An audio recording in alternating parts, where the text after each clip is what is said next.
Ada sebuah memori yang sulit dilupakan oleh setiap manusia. Meski kita setengah mati berusaha menghilangkannya, dalam ingatan tetap tak bisa kita lupakan. Malah semakin besar energi kita untuk melupakan, akan semakin besar pula ingatan itu muncul bak film drama dengan detail yang tergambar di depan mata.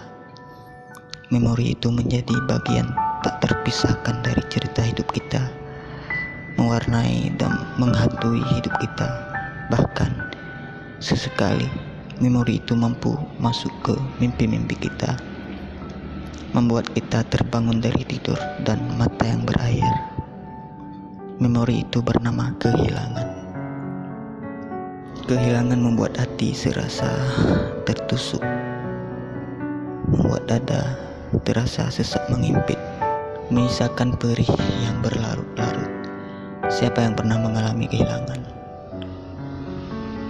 Aku pernah, tak sekali, bahkan berkali-kali. Aku yakin semua manusia pernah dan akan bertemu dengan cerita tentang kehilangan. Kehilangan bahkan seperti selalu menghinggapi keluargaku, menjadi cerita kelam dalam kehidupan yang kujalani. Meski pada akhirnya dari kehilangan pula aku belajar bagaimana cara memaknai hidup. Sekarang izinkan aku menceritakan sedikit kepada orang tuaku. Memberiku nama Bintang Antari Sena Firdaus, sebuah nama indah penuh harapan kebaikan. Teman-temanku memanggilku Athar. Pada suatu malam, aku terbaring di dalam kamar. Usiaku baru menginjak 5 tahun. Aku letakkan kakiku ke atas menyentuh dinding kamar. Mataku menatap langit-langit, termenung sendirian. Semua orang sedang berkumpul di ruang tengah. Semua mengaji terdengar begitu keras. Dari dalam kamar, ku dengar suara deru mobil berhenti di depan rumah. Aku beranjak dan balik jendela aku melihat dengan jelas sebuah mobil putih. Ada beberapa orang yang langsung menghampiri mobil tersebut. Mataku tajam menatap ke luar jendela. Tampak seorang perempuan yang mendadak pingsan. Orang-orang langsung memapahnya masuk ke rumah. Dia adalah bibiku. Bibi sangat syok karena kakak satu-satunya yang sangat disayangi telah meninggal. Malam semakin larut dan aku masih terdiam di dalam kamar. Tak beranjak, mataku tak mengeluarkan tangisan sedikit pun.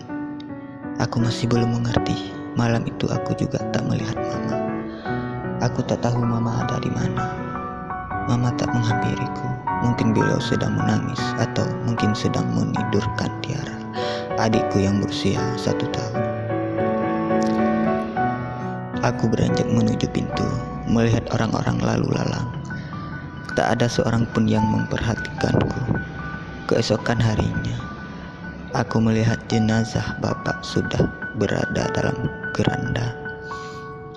Para tetangga dan saudara telah berkumpul di halaman rumah. Mereka bersiap membawa bapak ke masjid untuk disalati. Ada banyak rombongan yang ikut mensalati bapak. Setelah selesai disalati, kembali rombongan bergerak pergi membawa jenazah bapak. Aku ikut bersama mereka berjalan menuju sebuah tempat. Ada beberapa tetangga mendekatiku dan menemani langkah kecilku. Beberapa di antara mereka terlihat baik kepadaku. Mereka aku kenali sebagai teman bapak.